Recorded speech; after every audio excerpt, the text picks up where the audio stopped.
मेरे प्यारे एटॉमी के मेंबर्स, कैसे हैं आप सब लोग। चलिए शुरू करते हैं Q&A session with president park, ये याद रखते हुए कि पिछले महीने हमने कितने मजे किए हैं।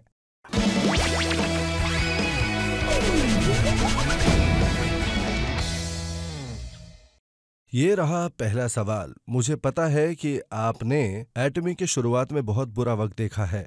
आपको क्या लगता है कि ऐसी कौन सी चीज है जिसने एटॉमी को सफल बनाया है? यही है पहला सवाल। एक वीडियो है मेरे पास जो इस सवाल का बहुत अच्छा जवाब देता है। आइए उस वीडियो को साथ में मिलकर सुनते हैं। उन कंपनियों से अलग जो शुरुआती दौर में शुरू हो रहे थे, एटॉमी के पास उस दौरान कोई फाइनेंशियल कैपिटल था ही नहीं। शुरुआत में हमारे पास कुछ नहीं था। आपको शायद ये लग सकता है कि हमारे पास कुछ खास काबिलियत शायद होगी, पर दरअसल हम इस एरिया में बहुत ज़्यादा जाने पहचाने नहीं थे। इसके बावजूद वो वजह जिससे एटॉमी इतनी जल्दी ग्रो कर पाया, वो किसी तरह का कोई सुपर सीक्रेट नहीं था, कुछ खास नहीं था। बस इतना कि हमारे पास सपने देखने की काबिलियत थी। हमें पता था कि सपने कैसे देखते हैं। आजकल ये कहा जाता है कि हम सपने देखने वाले एक युग में जी रहे हैं। हमारी उसने दरअसल खेती बाड़ी से अपनी शुरुआत करी थी, फिर हम इंडस्ट्रियल सोसाइटी में बदले और फिर हम इंफॉर्मेशन सोसाइटी में बदले। इस वक्त हम लोग एक पूरी तरह से व्यवस्थित हो चुके इंफॉर्मेशन सोसाइटी में रह रहे हैं। आजकल हमारे पास हर तरह की जानकारी है। क्या ये लाइब्रेरी में मिलती है? नहीं, ये हमारी उंगलियों पर मिलती है। इसका मतलब आपको अपने वक्त से आगे चलना चाहिए, है ना? इसका मतलब है कि अगर आप पैसे कमाना चाहते हैं इंफॉर्मेशन का इस्तेमाल करके, तो वो सीमित है। तो फिर आपको क्या करना चाहिए? आपको भविष्य की तरफ देखना चाहिए। एक्सपर्ट्स कहते हैं कि अगला युग सपनों की सोसाइटी से बना होगा। वो कहते हैं कि ड्रीम सोसाइटी आ रही है। इस ड्रीम सोसाइटी में जो लोग सपने देख सकते हैं वही सफलता को पा सकते हैं। हालांकि एटॉमी ने दूसरों के मुकाबले पहले ही सपना देखना शुरू कर दिया था। हमने 10 साल पहले ही सपने देख लिए थे। तो फिर सपने देखने से आपको सफलता किस तरह से हासिल होगी? सपने देखने का मतलब है कि आप अपने वक्त को बदलते हैं। अगर हम सपने देखते हैं तो हम अपने भविष्य और अपने पास्ट में जा सकते हैं। आप ऐसी जगहों पर जा सकते हैं जहां आप कभी नहीं गए। इस तरह से आप अपनी जगह भी बदल सकते हैं। इसीलिए हम ये कहते हैं कि आपको अपना डायमेंशन बदलने की ही बहुत ज्यादा जरूरत है।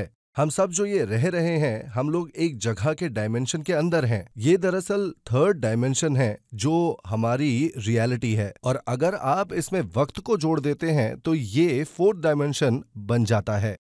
आप सबको फोर्थ डायमेंशन में रहना चाहिए। एक बात है जिसे आउट ऑफ दिस वर्ल्ड कहा जाता है ना, ये थर्ड डायमेंशन से परे होती है। मेरा जो निकनेम है वो है मोंग सैंग। हाँ, इसका मतलब ये है कि मैं फोर्थ डायमेंशन में रहता हूँ। ज्यादातर लोग जो होते हैं वो थर्ड डायमेंशन में रहते हैं, पर अगर आप फोर्थ डायमेंशन में रहेंगे तो आपकी जिंदगी बहुत आसान हो जाएगी। इसीलिए ये जरूरी है कि आप नॉर्मल डायमेंशंस को बदल सकें। सपने देखना क्या होता है, मैं आपको ये बात बहुत अच्छे से समझाता हूं। वक्त लीनियर तरीके से चलता है ना? ये होता है स्टार्टिंग पॉइंट, ये हो गया स्टार्टिंग पॉइंट, और ये होता है एंड पॉइंट। अगर ये एक इंसान की जिंदगी होती है जो दरअसल 90 साल है, 90 साल की एक जिंदगी की एक शुरुआत होती है और एक अंत होता है। और इस लाइफ स्पैन के अंदर हम जो हैं वो सिर्फ और सिर्फ प्रेजेंट में रहते हैं। हम अपनी आज की जिंदगी में बदलाव लाने की कोशिश करते हैं। पास्ट का क्या आप पास्ट को बदल सकते हैं? बिल्कुल भी नहीं। पास्ट को तो कोई बदल ही नहीं सकता है। अपने प्रेजेंट को भी बदलना बहुत मुश्किल है। ये नामुमकिन नहीं है, पर यह मुश्किल है। पर दरअसल इसका एक आसान तरीका है, और वो ये है कि आपको अपना भविष्य बदलना है। आपको अपने सोच विचार के साथ अभी से प्लानिंग करनी ही पड़ेगी, ये देखने के लिए कि आपके 5 साल में जिंदगी किस तरह से बदलेगी। इसे कहते हैं क्रिएट द विजन, और यही सही तरीका है अपनी जिंदगी को चलाने का। जब आप अपने भविष्य की प्लानिंग करते हैं कि आप अच्छे से रह सके, प्यार कर सके, पढ़ाई कर सके, तब जाकर आप एक संतुलित जीवन को बना पाएंगे। अब ये जो छवि आपने बनाई है, इसका क्या करना है? उस छवि को आपको अपनी सच्चाई बनानी होगी। आपको अपने दिमाग के अंदर एक ऐसी जिंदगी बनानी होगी जिसमें आप अपने रिश्तेदारों को, पड़ोसियों को, परिवार वालों को कंट्रीब्यूट कर रहे हैं, और फिर उस मेंटल पिक्चर को आपको रियलिटी बनानी है। मैं दोहराता हूं, आपको अपने लिए एक बैलेंस्ड लाइफ बनानी है ताकि आप उसके जरिए अपने लक्ष्यों को पा सके। और ऐसा करने के लिए आपको अपने वक्त और जगह को बदलना होगा। इसीलिए हम भविष्य में जीते हैं। अपने भविष्य को सच्चाई बनाइए।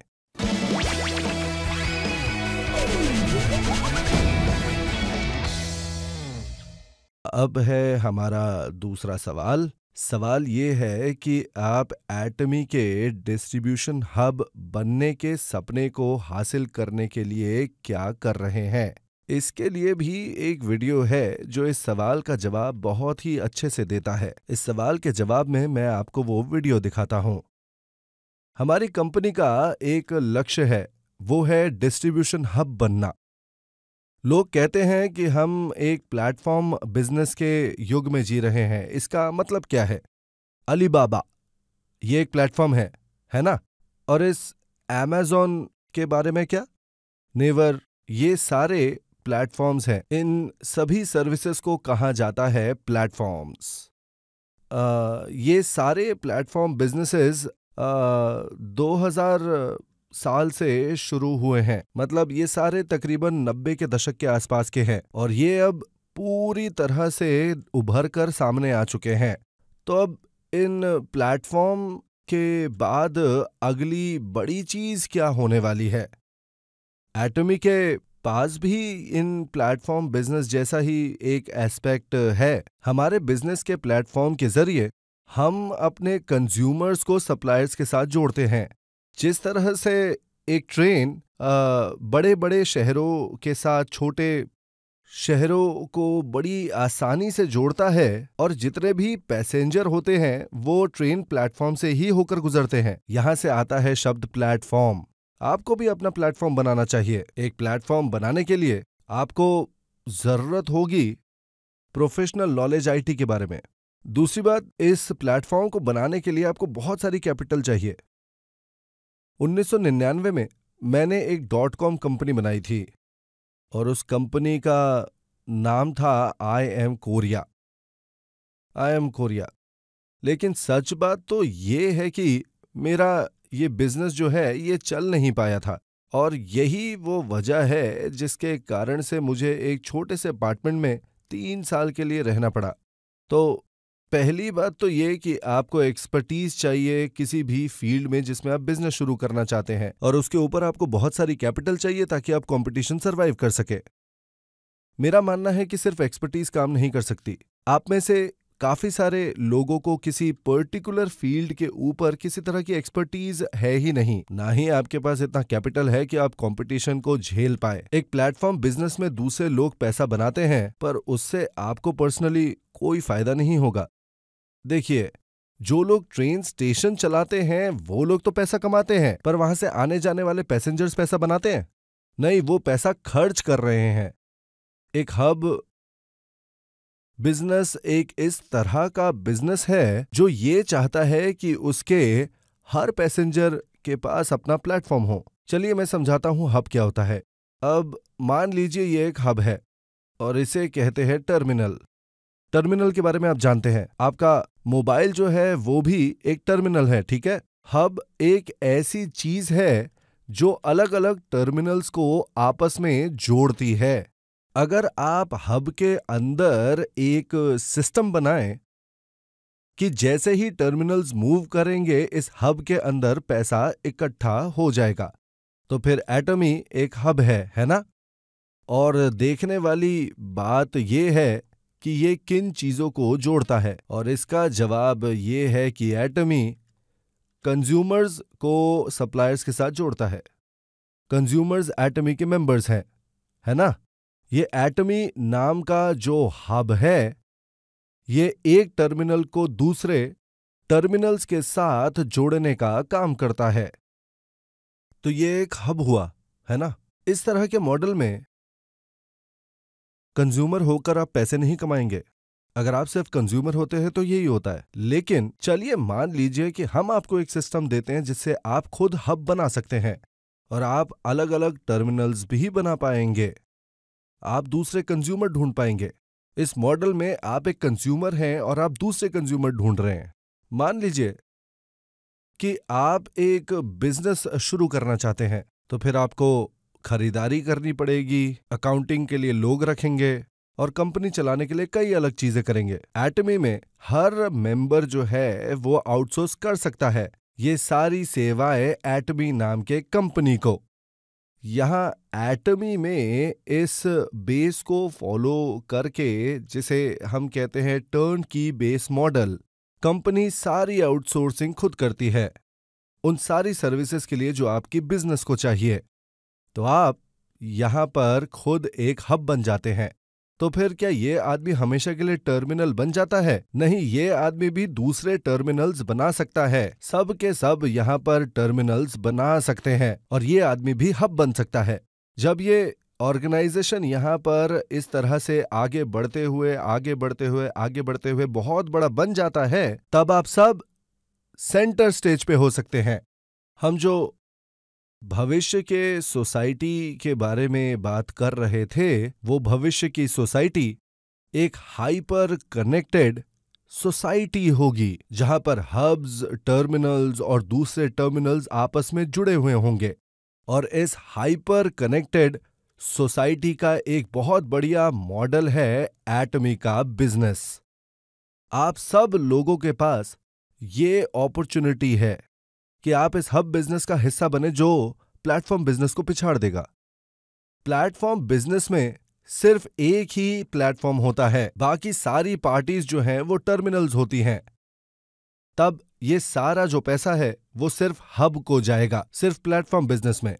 लेकिन एक हब बिजनेस में फर्क ये है कि आप सिर्फ एक हब का टर्मिनल नहीं है, बल्कि आप सब लोग दूसरे टर्मिनल्स भी बना सकते हैं। इसका मतलब है कि कंपनी आपके लिए टर्मिनल का काम करेंगी, आप अपनी सर्विसेज एटमी को आउटसोर्स कीजिए। तब हम सब एक साथ मिलकर आगे बढ़ते हुए ग्रो कर सकेंगे। यही है हाइपर कनेक्टेड सोसाइटी का पूरा कंप्लीटेड फॉर्म।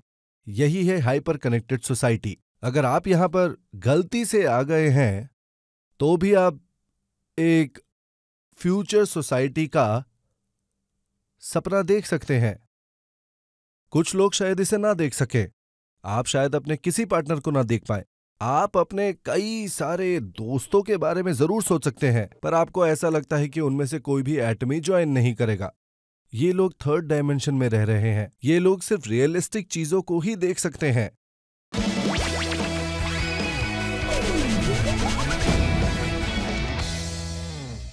आज का question and answer session with president park आपको बता दूं कि ठीक उसी जगह पर रिकॉर्ड किया गया है जहां पर हमने लीडर्स वर्कशॉप जो है उसे कंडक्ट किया था। मुझे उम्मीद है कि आप सब लोग यहां की एनर्जी फील कर पा रहे हैं। और इसी के साथ खत्म होता है हमारा क्वेश्चन एंड आंसर सेशन। बहुत बहुत शुक्रिया।